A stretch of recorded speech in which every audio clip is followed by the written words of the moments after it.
नमस्कार साथियों। Daily India current affair के सेशन में आपका स्वागत है। आज का सेशन रहेगा साथियों 14 जून 2024 इंडिया करंट अफेयर्स का। इस सेशन के अंदर साथियों जितने ही महत्वपूर्ण प्रश्न बने हैं वो मैं आपके साथ शेयर करूंगा। साथ ही उन प्रश्नों से जुड़े हुए जो महत्वपूर्ण तथ्य आपसे पूछे जा सकते हैं उस पर भी जानकारी साझा करूंगा। आपकी सुविधा के लिए साथियों इन्फ्यूजन नोट्स के टेलीग्राम चैनल पर आपको पीडीएफ में मिल जाएगी। सेशन आपको पसंद आए तो इसे लाइक व शेयर जरूर कीजिएगा। कम समय में क्वालिटी कंटेंट के लिए जुड़े रहिएगा इन्फ्यूजन नोट से। आज के दिन का पहला क्वेश्चन आपसे पूछा है, G7 समूह के वार्षिक शिखर सम्मेलन में भारत की ओर से भाग लेने कौन गए हैं? तो आंसर हो जाएगा साथियों पीएम मोदी हैं, जो G7 समूह का जो वार्षिक शिखर सम्मेलन है उसके अंदर भाग लेने कहां पर गए हैं? तो इटली के अंदर गए हैं। इस समिट में 7 देशों के नेता और यूरोपीय काउंसिलिंग के प्रेसिडेंट और यूरोपियन यूनियन का प्रतिनिधित्व करने वाले यूरोपियन कमीशन के अध्यक्ष एक साथ हैं जो इस मंच पर इकट्ठा होंगे। और साथियों इसका आयोजन कहाँ पर किया जाएगा शिखर सम्मेलन का? तो इटली के अपुलिया क्षेत्र के बोर्गा ग्राइजिया के आलीशान रिसोर्ट में साथियों 13 से 15 जून तक ये आयोजित होने वाली है। तो ये भी अपने को पता होना चाहिए कब से कब। तो साथियों 13 से 15 जून तक है जो इस शिखर सम्मेलन का आयोजन किया जाएगा। इस शिखर सम्मेलन के अंदर है जो साथियों यूक्रेन में चल रहे युद्ध और गाजा में संघर्ष का जो मुद्दा है वो छाया रहने की संभावना। और वहीं साथियों इसके अंदर है जो पीएम मोदी है जो भारत और कनाडा के बीच जो संबंध है उस पर भी है जो अपना मुद्दा रख सकते हैं। तो इम्पोर्टेंट रहेगा कि G7 समूह के वार्षिक शिखर सम्मेलन में भारत की ओर से भाग लेने कौन जा रहे हैं?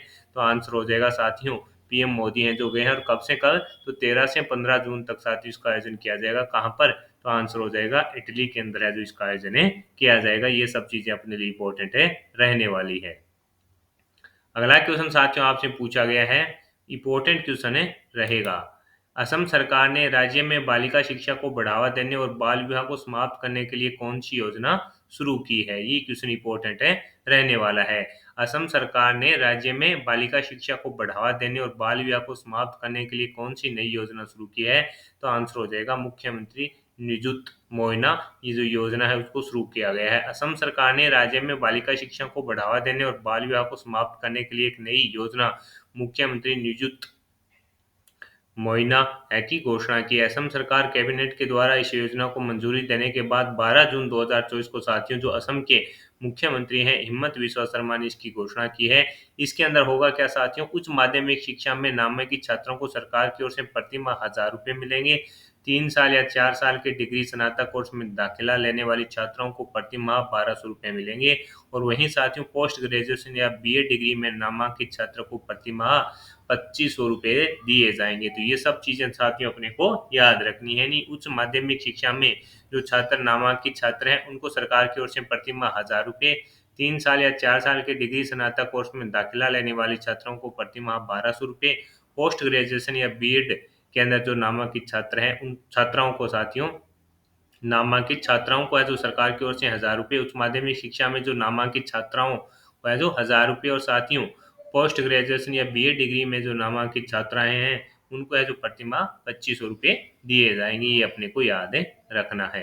अगला क्वेश्चन साथियों जो आपसे पूछा गया है और इम्पोर्टेंट भी रहेगा कि हाल ही में रूस और किस देश ने सामरिक परमाणु हथियार अभ्यास का दूसरा चरण शुरू किया है? कि हाल ही के अंदर रूस और किस देश ने सामरिक परमाणु हथियार अभ्यास का दूसरा चरण शुरू किया? तो आंसर हो जाएगा बेलारूस के द्वारा शुरू किया गया है। रूस और बेलारूस के सशस्त्र बलों ने सामरिक परमाणु हथियार अभ्यास का दूसरा चरण शुरू किया। रूस और बेलारूस के सशस्त्र बलों ने सामरिक परमाणु हथियार अभ्यास का दूसरा चरण शुरू कर दिया है। रूस के रक्षा मंत्रालय ने कहा कि दोनों देशों की संप्रभुता और क्षेत्रीय अखंडता को बनाए रखने के उद्देश्य से ये अभ्यास है जो किया जा रहा है। तो सीधा का सीधा रहेगा साथियों इसके अंदर एक्सप्लेनेशन में तो आपसे कुछ पूछेगा नहीं।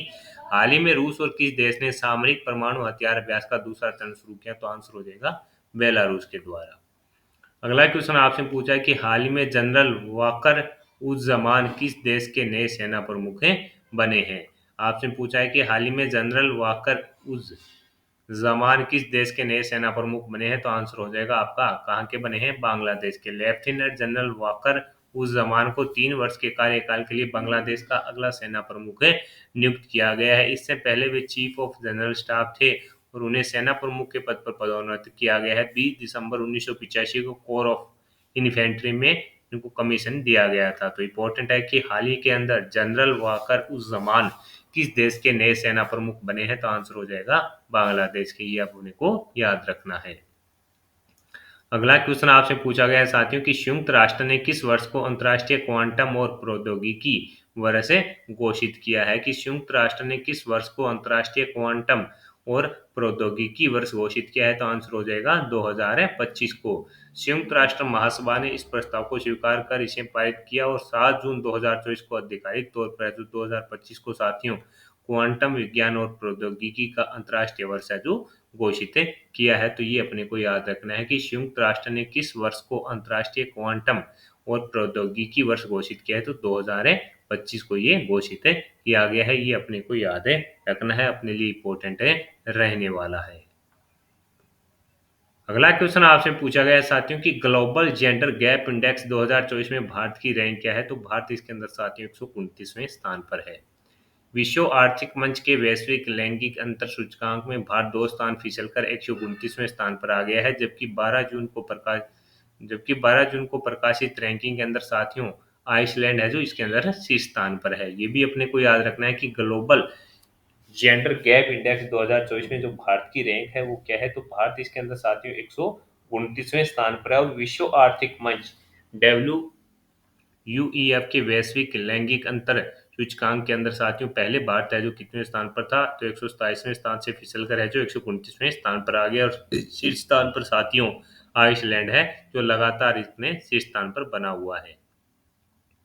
आगे बात करेंगे साथियों अगले क्वेश्चन की। अगला क्वेश्चन आपसे पूछा है कि किस बैंक ने एसएमई के लिए 45 मिनट तक का एंड टू एंड मंजूरी समय प्रदान करने हेतु SME digital business loan launch किया है। ये इंपॉर्टेंट क्वेश्चन रहेगा। आपसे पूछा है कि किस बैंक के द्वारा साथियों 45 मिनट के अंदर एमएसएमई के लिए एंड टू एंड है जो साथियों इसके अंदर समय प्रदान करने हेतु MSME digital business loan launch किया है हैंड टू हैंड, तो आंसर हो जाएगा भारतीय स्टेट बैंक के द्वारा। भारत के सबसे बड़े सार्वजनिक क्षेत्र बैंक एसबीआई ने कहा कि वह सूक्ष्म लघु और मध्यम उद्योग को सिर्फ 45 मिनट में लोन देगा। एसबीआई ने डिजिटल बिजनेस लोन लोन के लॉन्च के दौरान इस अहम बात की है जो घोषणा है जो की है। तो ये अपने को याद रखना है कि 45 मिनट के अंदर हैंड टू हैंड है, तो साथियों इसका मतलब ये है कि 45 मिनट के अंदर है जो भारतीय स्टेट बैंक है जो साथियों है जो एमएसएमई यानी सूक्ष्म लघु और मध्यम उद्योग को सिर्फ 45 मिनट के अंदर है जो लोन देगा। अगले क्वेश्चन पर बात करें साथियों। अगला क्वेश्चन आपसे पूछा है कि हाल ही में नागरिकों की कमी के कारण गैर नागरिक स्थायी निवासियों को सशस्त्र बलों में शामिल करने की घोषणा है जो किसने की है, तो आपका आंसर हो जाएगा ऑस्ट्रेलिया के द्वारा साथियों ये घोषणा की गई है। ये अपने लिए इम्पोर्टेंट रहेगा कि हाल ही में नागरिकों की कमी के कारण गैर नागरिक स्थायी निवासियों को सशस्त्र बलों में शामिल करने की है जो घोषणा किसने की, तो आंसर हो जाएगा ऑस्ट्रेलिया।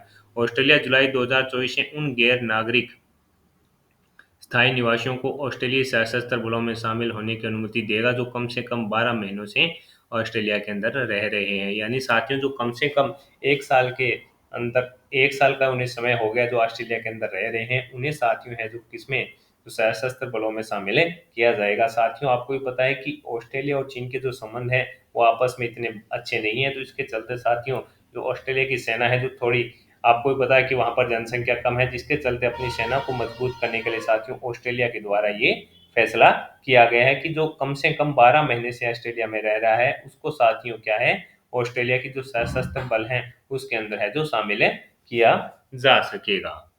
आगे बात करेंगे साथियों अगले क्वेश्चन की। अगला क्वेश्चन आपसे पूछा है कि हाल ही में Institute for Economics and Peace के ग्लोबल पीस इंडेक्स 2024 में शीर्ष स्थान किसे मिला, तो आंसर हो जाएगा आइसलैंड को है जो साथियों इसके अंदर शीर्ष स्थान है जो मिला है। Institute for Economics and Peace Australia के संस्था ने यह रिपोर्ट जारी की। इसके अंदर भारत है जो साथियों 116वें स्थान पर है जो रहा। ये साथियों आपसे इस प्रकार से भी क्वेश्चन पूछा जा सकता है कि Institute for Economics and Peace है तो इसका संबंध किससे है, तो साथियों इसका सब संबंध है ये ऑस्ट्रेलिया की एक संस्था है। इसके द्वारा साथियों एक रिपोर्ट जारी की जाती है। उसके अंदर साथियों शीर्ष स्थान पर कौन रहा, तो शीर्ष स्थान पर रहा साथियों आइसलैंड। और अगर आपसे पूछे भी भारत इसके अंदर कौन से स्थान पर रहा, तो साथियों भारत इसके अंदर 116वें स्थान पर है जो रहा है। आइसलैंड लगातार साथियों इसके अंदर है जो 8वें स्थान पर है, 8 साल से लगातार से स्थान पर है। ये भी अपने को याद रखना है, अपने लिए इंपॉर्टेंट है रहेगा, आपसे पूछा भी जा सकता है। अगला क्वेश्चन आपसे पूछा है कि विश्व बैंक ने भारत के वित्त वर्ष 2025 के विकास अनुमान को बढ़ाकर 6.4% से कितना कर दिया? तो आंसर हो जाएगा साथियों 6.6%। साथियों, विश्व बैंक के द्वारा है जो एक रिपोर्ट जारी की गई थी, उसके अंदर साथियों जो भारत के अंदर जो वित्त वर्ष है 2025 है, उसके अंदर ये बताया गया था कि साथियों जो भारत की ग्रोथ होगी वो 6.4% के हिसाब से होगी। लेकिन 11 जून को साथियों एक रिपोर्ट आई, उसके अंदर इन्होंने बताया कि जो जीडीपी है साथियों अपनी, वो 6.6% की बढ़ोतरी के हिसाब से बढ़ेगी। वर्ल्ड बैंक के मुताबिक इस दौरान मैन्युफैक्चरिंग और रियल एस्टेट में ज़्यादा तेजी देखने को मिलेगी। ये भी अपने को याद रखना है। यानी किसके अंदर साथियों, मैन्युफैक्चरिंग और रियल एस्टेट में है जो ज़्यादा तेजी देखने को मिलेगी, ये इसके अंदर है बताया गया है। तो ये अपने को याद है रखना है। अगला क्वेश्चन आपसे पूछा है कि समुद्री अभ्यास जिमैक्स 24 भारत और किस देश के बीच है शुरू हुआ? तो आंसर हो जाएगा जापान। समुद्री अभ्यास जिमैक्स 24 भारत और किस देश के बीच शुरू हुआ? तो आंसर हो जाएगा जापान। भारत और जापान का संयुक्त समुद्री अभ्यास है जो साथियों जिमैक्स 24 जापान की योकोसुका में प्रारंभ हुआ। ये कौन सा संस्करण है? तो ये इसका 8वां संस्करण है। ये भी अपने को याद रखना है। भारत और जापान का संयुक्त समुद्री अभ्यास 2024 जापान के योकोसुका में प्रारंभ हुआ। भारतीय नौसेना का स्वदेशी त्वरित सफल एवं रडार से बच निकलने में सक्षम युद्धपोत आईएनएस शिवालिक द्विपक्षीय भारत जापान संयुक्त समुद्री अभ्यास 2024 में भाग लेने के लिए जो जापान पहुंच चुका है। इंपॉर्टेंट क्या होगा साथियों, इसके अंदर आपसे यही पूछा जाएगा कि भारत का कौन सा जहाज है जिसने भाग लिया? तो आईएएनएस शिवालिक ने इसके अंदर है जो भाग लिया है। ये अपने को याद है रखना है और आपसे पूछा भी जा सकता है किसने? आईएनएस शिवालिक ने इसके अंदर है भाग है जो लिया है।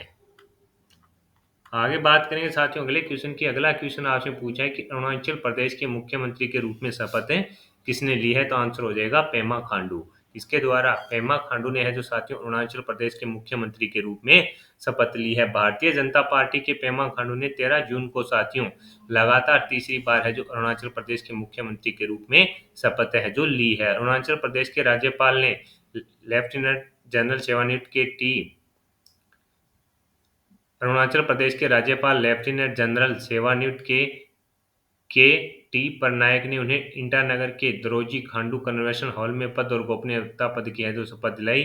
11 कैबिनेट मंत्रियों को भी पद की शपथ दिलाई जिनमें राज्य के उप मुख्यमंत्री के रूप में साथियों कौन थे? चोना मीन भी शामिल थे। तो इम्पोर्टेंट है कि अरुणाचल प्रदेश के लगातार तीसरी बार मुख्यमंत्री कौन बने हैं? पेमा खांडू बने हैं। ये अपने को याद रखना है।